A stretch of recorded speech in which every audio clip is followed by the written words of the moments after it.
Nagutom ako eh. Magandang gabi po. Ay, nakasombrero ako kasi lumabas ako, umuulan-ulan, kaya paggabi po, lagi ako nagsusombrero pag lumalabas. Kasi madali ako sikunin. Hindi ko na inubad kasi nasira ng buhok ko eh. Para ba akong lutang? Pag-usapan po natin ngayon ng isang lutang. Alam niyo mga kababayan, dito sa bansa natin, parang nauuso yung vice president na lutang, no? Kasi nung nakaraang admin, lutang din yung, ano ba yan? Kita yung kaluluwa ko. Lutang po yung vice president natin. Ngayon ganun din. Nalulutang din. Bakit kamo? Kasi tingnan mo ang ginagawa ng ating vice president sa ngayon. Ang dami-dami pong problema. Di po ba? Ang dami-daming issue ngayon. May mag-local man or international, ang daming problema ng mundo. Pero itong vice president natin, aba, nag-i-enjoy. Sana all, no? Nakukuha niya pong mag-enjoy. Puro na lang pag-hiking, namumundok.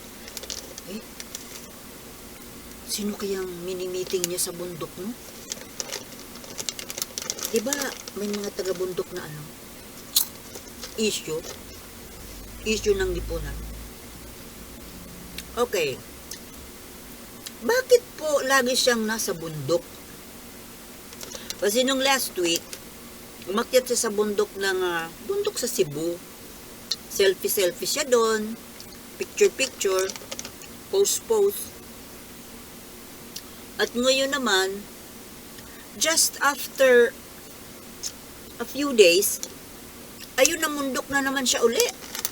Sa Mount Apo naman ngayon. At ito, dinidare pa niya si Senator Bato na makipag-pair sa kanya sa hiking. Ewan kung saan naman uli na. Tapos ito namang ingot na bato. Oo, tingin ko dyan ingot. Sorry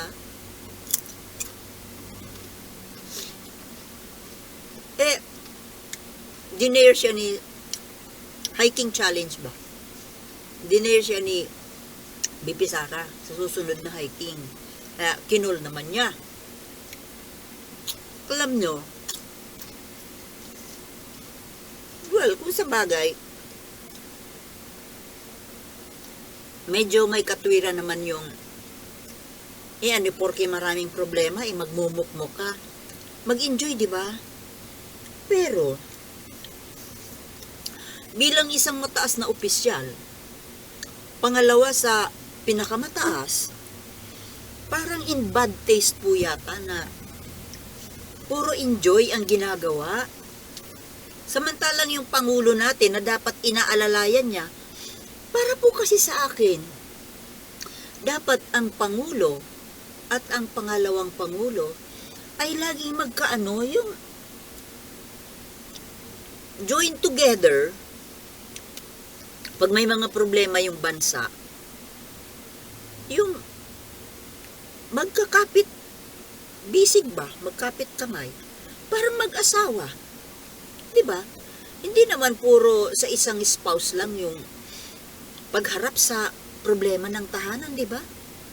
Well, yun po ay aking opinion. Pero sa ganito nangyayari, ang dami-daming problema. Yung problema sa giyera sa Israel, na damay po tayo. Dahil nadadamay po yung mga kababayan natin na nandoon. Nagugutom, naghihirap, natatakot, nabubuhay sa takot po, mga kababayan natin. At ito nga, yung mga mga secretaries ni PBBM ay busy sila na mag-evacuate ng mga kababayan natin sa kluluhan. Pero wala man lang po tayong naririnig ni Heini Hu dito sa vice presidente natin. Habang naghihirap yung mga kababayan natin doon sa Middle East, eto, pa-selfie-selfie lang siya. Oh, baka mamaya sabihin naman ng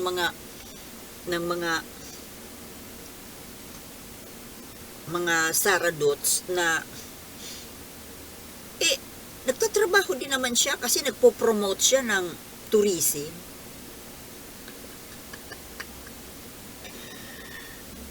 Tourism naman ngayon. 'Di ba ang trabaho niya? Well, yung pagiging vice president, wala namang trabaho. Kaya okay naman na manghimasok siya sa ibang departamento. Mang-agaw-agaw dyan ng trabaho ng iba. Kasi, di ba, teritoryo ni Cristina Frasco, ano ba ito? Ano ba yan? Isturbo man to. Hello? Hello?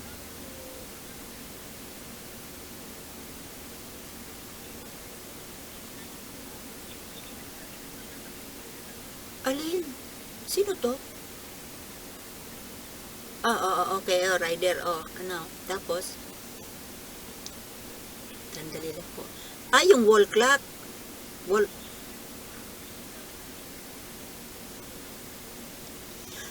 Hirap kasi, hindi ko naman kasi sigurado kung yun yung in-order ko. Silipin mo kaya yung luminous. Paano yan? Pagdating dito, kung hindi naman siya yung in-order ko, hindi naman maibabalik.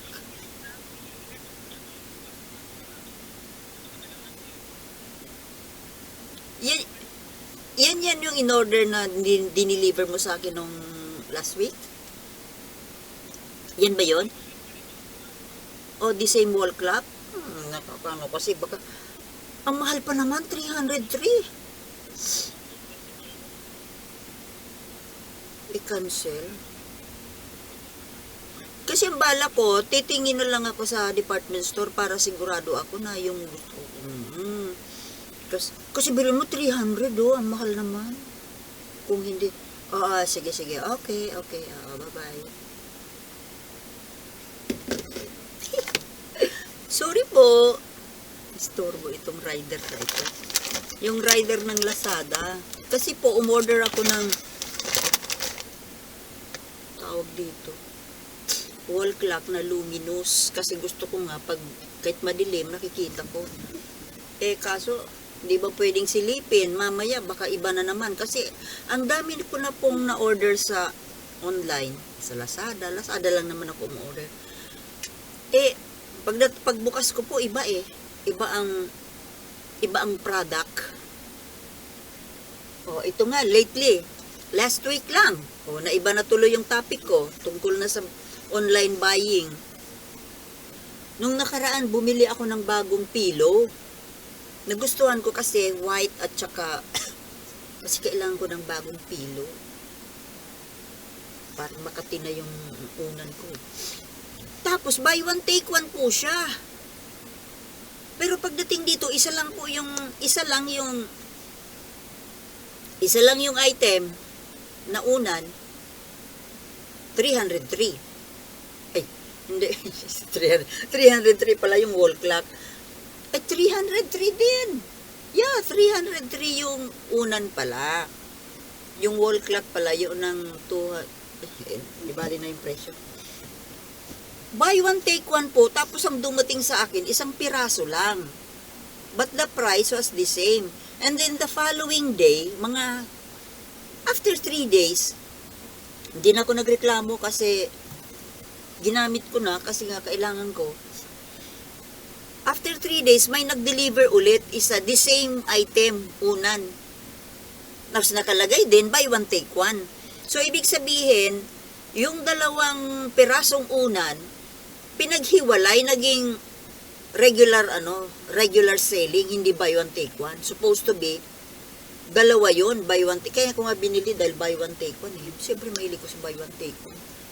Kaya dyan po ako na, ayoko na pumatol sa pag-online shopping eh. Kasi, ang dami ko na pong nabili ng mga items na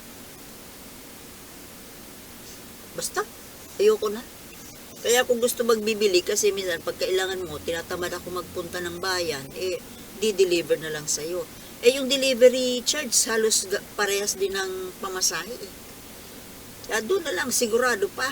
Bibili pa naman sana ako ng air fryer eh. Sa online eh. Kasi baka baka, may mga nabili po akong mga gamit sa kusina na pag nasira, hindi mo maipaayos sa dahil walang warranty, walang kung saan mo at least di po ba sa department store pwede mong mag-inquire doon sa binilhan. At saka nakikita mo yung item mismo, natitest pati bago mo bayaran sa department store. Bala kong bumili ng air fryer o turbo broiler. Kasi nga, di ba, masarap yung fried chicken sa turbo broiler. Tapos yung air fryer kasi, no oil. Tapos, pag ganito kasi nagbo-vlog ka, tapos tinatamad na akong pagluto, baga timplahan mo na, ipapasok mo lang sa air fryer, maluluto na siya. Gastos sa kuryente.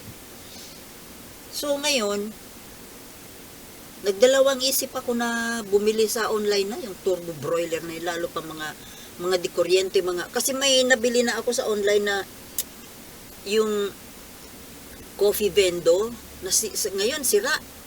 Hindi ko alam kung saan ko ipapaayos. 18,000 bili ko nung meron pa akong computer shop.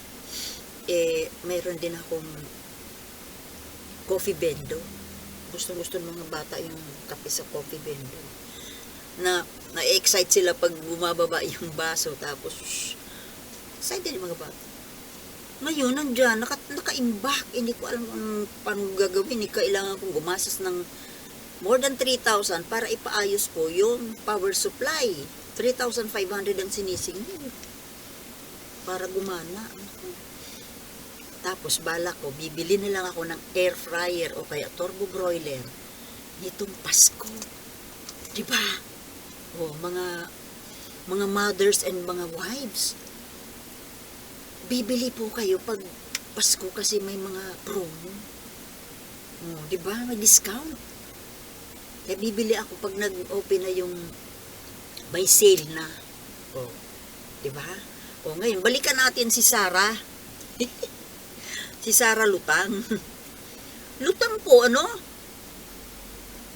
kung gaano kalutang si Lenlen noon, parang mas lutang to eh. Alam mo, Madam Sarah, kung i-dare mo si Senator Bato na kayo, mag-hiking, bakit hindi kayo magpunta sa Mount Everest? O doon, mas mataas. Tingnan natin kung hindi kayo hingalin doon. Kung makahinga kayo pagdating doon sa tuktok. Kung makarating kayo sa tuktok. Ngayon, ito pong bakit ko nasasabing lutang? Kasi doon po sa kanyang departamento, sa DepEd, wala nga po siya doon nagagawa ko. Ano po ba ang nagawa niya doon? Na mga kagimbal-gimbal na achievement. Solamente, yung pagpapatanggal ng pagpapalinis ng classroom noong, kailan ba yung ginawa noong brigada eskwela? Yung pagtanggal ng mga nakasabit sa walls na mga teaching materials, mga visual aids. Alam nyo, hindi niya dapat po ginawa yun. Mali po yung ginawa niya. Madam Sara, mali yung ginawa nyo. Pinakialaman ninyo yung trabaho ng teacher. Paano nyo nasabi na destructive yun? May distraction yun sa mga bata. Yun na po naging tradisyon na, at saka may study po yan na kailangan yun. Hindi naman kayo naging teacher, nagdi-decide kayo ng ganun. Ang classroom po, para malaman mo, madam, ang classroom is parang ano siya, autonomous region ng isang teacher. Kailangan yung teacher, mayroon lang naman something like autonomy. Teacher din ako. Teacher po yung nakakaalam kung paano ang mabisang paraan para matuto ang estudyante. Kaya kailangan po yung mga visual aid na yon. Bakit yung pinatanggal? Hindi nagustuhan ng mga teacher yon. Siguro inaantay lang kayo na mag-resign kayo dyan sa DepEd. Kasi pre, sumunod na lang sa iyo yung utos mo Uutos-utos, wala namang alam sa, hindi naman teacher, wala namang alam sa teaching. Mag-uutos lang, ewan ko sino ba ang tanga na nag-advise dito kay Madam Sara noon? Pag nag-resign ka, nawala ka sa DepEd, ibabalik ng mga teacher yon. Tulong yun visual aid nga Tama. Tapos ngayon, paakyat-akyat sa bundok, ang daming problema ng Pilipinas, Hindi naman kanda ugaga yung Pangulo at saka sila DND Secretary, yung gulo dyan sa West Philippines, Ang dami-daming problema. Pero siya pa happy-happy lang, Paakyat-akyat ang bundok, pa selfie-selfie. Yan ang pangalawang Pangulo natin. Ganyan, nakalutang doon sa lutang na nga, umakit pa ng bundok. O di para na rin siyang nakalutang uli. Nasa taas siya nasa ere. Hindi ba tulungan yung gobyerno sa mga, kahit na yung mga nangyayari sa West Philippines, wala man lang po kaming naririnig mula sa inyo. Pagkondina sa mga pambubuli ng China and everything. Pero nakapagsalita din naman kayo yung tungkol sa Afghans. Kasi, konektado sa US, kaya kinwestiyon mo. O ngayon naman, nakapagsalita ka naman tungkol dun sa Israel-Hamas. Buti pa yung nakita mo, pero yung problema dito sa bakuran natin, hindi mo nakikita. Or nakikita mo naman siyempre, pero bulag-bulagan. Kasi nga, pro-China ka. Kaya mga kababayan pwede ba? Wag na natin itong mag-ama na to, wag nating iboboto yan. May balak pa yung ama na bumalik na mag-senador. Anong gagawin yan dyan? Makakagulo lang yan, magmumumura lang yan dyan. Pagmumumurahin pa yan dyan yung mga nandiyan dyan sa Senado. Dyan na naman yan magkakalat. Nagkalat po yun ng 6 na taon. Kaya ngayon nagka-problema ng gusto dyan sa West Philippines dahil sa kagagawan niya, pagkakalat. Para kalat itong mag-ama na to Alam nyo, para sa akin, hindi man maganda sa pandinig, pero isang paraan na lang po para hindi sila matuloy na mamayagpag sa politika, sana po, i-arestuhin na yan ng ICC. Nakakaawa man, pero, kababayan natin, pero, kung ang kapalit naman po, kinabukasan ng bayan natin, kasi pag yan po si Sara ang naupo dyan, for sure, balik po tayo dun sa 6 na taon na Duterte regime. And worse, sa pagkakataon po na yan, hindi na po papayag ang China na makawala pa ang Pilipinas. Talagang gagawin na tayong probinsya niyan. Mawawalan po tayo ng bansa. Pero itong mga maka-Duterte, hindi po nila naiisip yan. Mga lutang. Mga lutang. Pare-pareho kayong lutang.